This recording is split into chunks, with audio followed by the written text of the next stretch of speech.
So good morning, everyone. Welcome to a Brilliant Businesses podcast. My name is Nick Bryant, and this morning I'm here with Suzi Mitchell. Hi, Suzi. Hi, Nick. How are you? I'm very well, and how are you? I'm really good. It's lovely to see you. You too. Good. Thanks for joining us. So Suzi is the CEO and the founder of Tailor Made Dreams, which is a registered charity supporting children with terminal illnesses.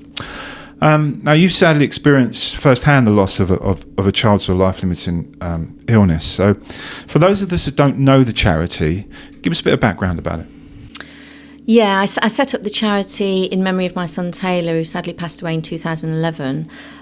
He'd been struggling with the condition for several years. Yeah. And in that time, we managed to achieve quite a few things on his own bucket list. Okay. That was after watching the film Bucket List with Morgan Freeman and Jack Nicholson. Great film, yeah. Fantastic film. And he did lots of things. We had lunch with David Beckham. He swam with dolphins in America. He met his comic hero, John Bishop, who's now patron of the charity.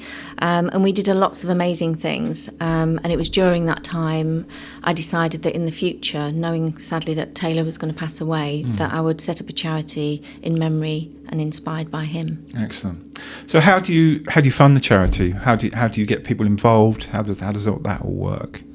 Yeah, we've got some amazing community support, corporate support, individuals, major donors, and we go to trusts and grant foundations. We have participation events.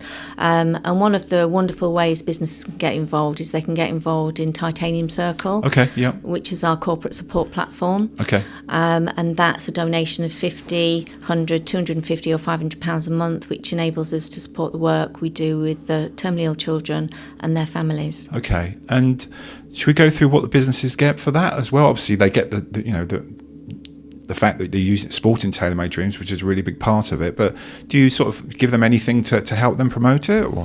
Yeah, absolutely. We see it's if they're giving to us, we want to help them too. And if they want to meet their CSR needs, their ESG commitments, then it's a good way for them to tick off that. Yeah. So they get involved with the charity. They sometimes get a podcast with the wonderful, brilliant businesses. They get a welcome pack with a pin and a plaque and a certificate. They come along to our networking events. So we've got one coming up in July at the Hotel Divan, where they can meet with other like-minded businesses that support the charity. We shout out on social media. Their logo goes on our website. So we really do a lot of PR with them to kind of shout out, really, all the good work that they're doing in the community as well. Yeah. So do other charities do that sort of thing? Is that unique to you? I think other charities have got their own unique ways of raising money with corporates. This is just something specifically that I thought about when I was first starting up the charity. I wanted to bring people together. And historically, I always started things that had Tay's name in it. And I was thinking, how can I do something corporate? And I was thinking, titanium, that's a precious metal. Let's look at the kind of different, and what does the Greek mythology mean behind that? And it became its own beautiful thing, actually. And all the members that we've got on board, they're just such fantastic community, business-orientated people that it's just great to bring them together and also present to them at our events where their money's actually going and the impact that they're actually having on the families that we work with. So it's a great way for them to kind of really get involved in a really meaningful way. I think that's so important as well. If they can see how it's being spent and how you're supporting the families, it's only going to spur them on more, and also realise they're putting it towards a good cause, which sort of encourages other people to do it, doesn't it? It absolutely does. And you do the events you do throughout the year. You're doing a charity event as like a ball sort of thing, do you, with people that go to? So every other year we do a charity ball. So in 2021 we had the Dragonfly Ball, as we call it, and it had a theme of Alice in Wonderland. And Van Morgan Interiors. I remember seeing the pictures on social. They did a fantastic job for us in theming that on the evening. It was brilliant at night. And we had 200 business people in the room that came to support the event. This year we're actually doing Charlie and the Chocolate Factory. And Van Morgan again are coming in to actually do the theming for us. So it's going to be as spectacular as it was in 2021. Remind me when that is? That's in November. November, yes. Yeah. And we also have our regular cheese and Chiltern music. So this year we're going to be holding that. There'll be 100 people. You get a selection of cheese and local music. Yeah. We've got skydives going on. We've got the Royal Parks Half Marathon which in I'm October, which you're doing. Yes. Yeah, thank you.